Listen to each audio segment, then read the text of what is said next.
Hello everybody and welcome back. Today I'm going to be picking some of these elderberries. And even though I have an older video on making elderberry syrup, I figured I would do kind of a little bit of update one right now because now is when they are coming into season. And see, here you go. Look at that, they look beautiful. And there's a lot here, and I'm actually at one of my county parks, and most county parks, unless posted, you're allowed to take plant specimens and whatever. So I'm gonna pick a bunch of these. So let's take a look real quick here. Now they look real ripe, of course. But just to be on the safe side, we're going to grab one of these and squeeze it. Now see how rich that color is? That means they are fully ripened. Sometimes they'll be the color you need them to be, but the juice will give it away. It'll be much paler. But I'm going to grab some and I'll be right back. But here, let's take a look. Hope you can see in there. Now that's a little loosely packed, and I want to say about half of a paper grocery bag there. That will get me a lot of syrup. So I have made sure to leave plenty of berries here for the birds and other, creatures, but also other people if they want to come and get some too. You never want to take all of anything. If there's not a lot, then don't take more than a third. And I certainly don't need a third of these elderberries. Okay, I am home and I'm going to wrap these up tight. Well, not real tight, just fold it over like that. And I am putting them in the freezer. And I'm doing that because, one, I'm not making the syrup today. I'll probably be making it tomorrow. But even if I were going to make it today, I still probably will put them in the freezer. And there's a reason for that. So, I will let you know as soon as I take them out. Alrighty, they're out of the freezer. Haven't opened the bag or anything, but this is why you want to freeze them if you can. You're going to shake the dickens out of this bag. I think that's good enough. We're going to check.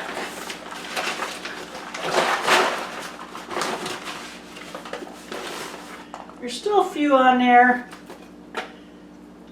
And if you get some like this, well, here, push this down a little bit. You can keep shaking the bag, or you can take one of these, like a really big tooth comb, and brush or comb, and they come right off. Okay, so once you get all your berries cleaned up, well, off the stems and rinsed, and then you're going to put them in your pot. And here I have 4 cups of berries, and all my leftovers I put back in the freezer, so in case I want to make another batch, if I run out, in the middle of winter or something, I'll still have them. You don't have to make this big of a batch. You can use it, half it. Or if you don't have fresh berries, that's okay too. You can use dried, just use half the amount. So you're going to end up, like here I have 4 cups, you would use 2 cups of the dried. So however you're doing your recipe, when it's dry you use half, when fresh it's, the full amount. So anyhow, I have 4 cups in here, so I've already added 4 cups of water, and I'm going to add 4 more. And what we want to do is just get this to a simmer. Now you can see there's some berries in here that aren't fully ripened. That's okay, don't sweat it. And if you've never made elderberry syrup or anything with elderberries before, you know, you might be worried a little bit about the stems. And yes, of course, you know, get the bigger stems out of there, but the little ones, you're fighting a losing battle there. You don't have to worry about it. You'll get rid of those later. So just put your heat up to like maybe a medium high and get this to boil. And then we're going to let it simmer for about 30 minutes. Okay, I almost forgot.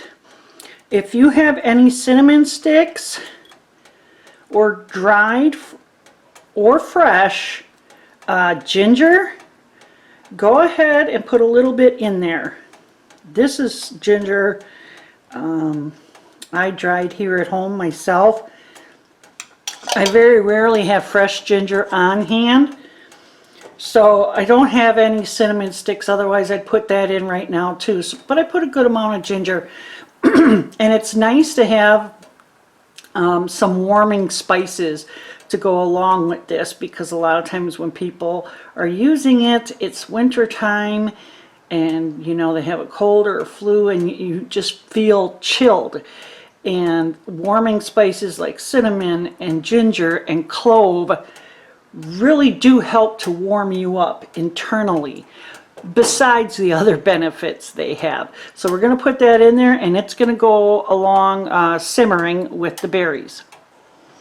Okay, you guys, we're about halfway through, and that's when you want to come in with a spoon like this. A lot of people use a masher, but my masher, the holes are so big that the berries go right through.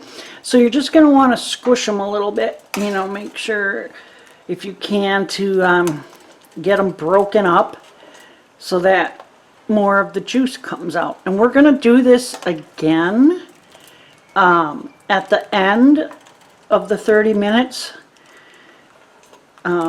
just, you know, to get as much goodness out of there as we can. Okay, time is up, so I'm straining this.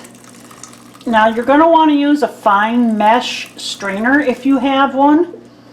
If you don't, just use the whatever colander you have with the smallest holes and line it with cheesecloth. My tripod started to tip. I don't even know what it looks like right now, but anyhow, I'm just squeezing down on this to get as much out as I can. If you have a compost pile, go ahead and throw this in there. I don't know if your chickens will eat it. Mine used to eat almost anything. Now, let's see here. Now, we're going to put the juice back into a clean pot and finish it up. Okay, so now to the juice we're going to add 2 cups of sugar. Now, I know a lot of recipes call for honey, but there's a couple of reasons why I'm doing sugar instead. And the first reason is because if you think any small children, and I mainly mean children a year and younger, could be using this, then you're going to want to do sugar because they can't have honey. Babies, you know, a year and younger are not supposed to have honey. There's some kind of bacteria in there that's okay for you and me, but not for them because their immune systems can't handle it yet. And then also the reason why I'm using sugar is because I'm going to can this. And canning, you can use honey, it's perfectly fine. But to me, when you're putting it in the boiling water for any length of time, you're really kind of killing off all the good enzymes in that honey, so you're not really getting the benefits of them. So why bother? You know, go ahead and use sugar. And then my third reasoning is sugar is just easier to get for people wherever they may be. It can be very difficult, especially in the winter months, for many people to get any kind of raw honey. So sugar it is. Now if you're making some just to keep in the fridge, that's fine. Go ahead and use your honey. That would be ideal, but not if you're going to can it like I am. So what we're doing here, the sugar has now dissolved, and we're going to get this up to a simmer, and we're gonna let it simmer and stir it a little bit here and there just until it thickens, and that won't take long at all. Probably 5 minutes. Okay, well, we're ready to can this up now. And so I'm using jelly jars. So these are 8 ounces, a cup each. And we're just gonna go ahead and start ladling it in. And you may be thinking, Sandra, that looks like kind of thin syrup. Well, it is, but it's going to thicken further during the canning process. Now, if you're going to use, you know, just go ahead and put this in the fridge instead of canning it up, then yeah, go ahead and simmer it a little while longer till it thickens. And you know, you can use this on pancakes, in oatmeal or yogurt or whatever. It doesn't have to be, you know, just like a medicine. It's technically a food, but it's a good food. I'm checking this really close because you want about 1/8 of an inch headspace. Now usually we don't go, you know, that high, so I'm trying to get a little picky here. I think that's good. So go ahead and get yourself a wet rag. Make sure to clean that off real good. And get your lid on and get them in the canner. And so you're going to water bath these for 10 minutes. That's all you need to do. And when I've finished them all up, I will be back. Okay, everyone. I ended up getting 7 jelly jars, or half-pint jars, of elderberry syrup from that recipe. So I'm thrilled about it. And I did take a little taste, and it was good. Remember, I put all the measurements, the ingredients and measurements down in the description. So always make sure to check the description on any of my cooking or canning videos. And as just a guideline, if you want to take this for as a preventative, an adult would take 1 tablespoon a day, and a child would be 1 teaspoon. If you do happen to get ill, adults should take 1 tablespoon 3 to 4 times a day, and children a teaspoon 3 to 4 times a day. And with children, I mean like 12 and under. Teenagers can, you know, go the higher route, and it really is a food, so you can't overdo it. I just don't suggest you do, because you don't want extra sugar in your body if you can help it. But it really does work, you guys. And for what they're charging in the store, oh my goodness, you can make so much more. I mean, basically I made this for free. I had everything I needed on hand, the canning jars and the sugar and the water. I just had to go pick the berries.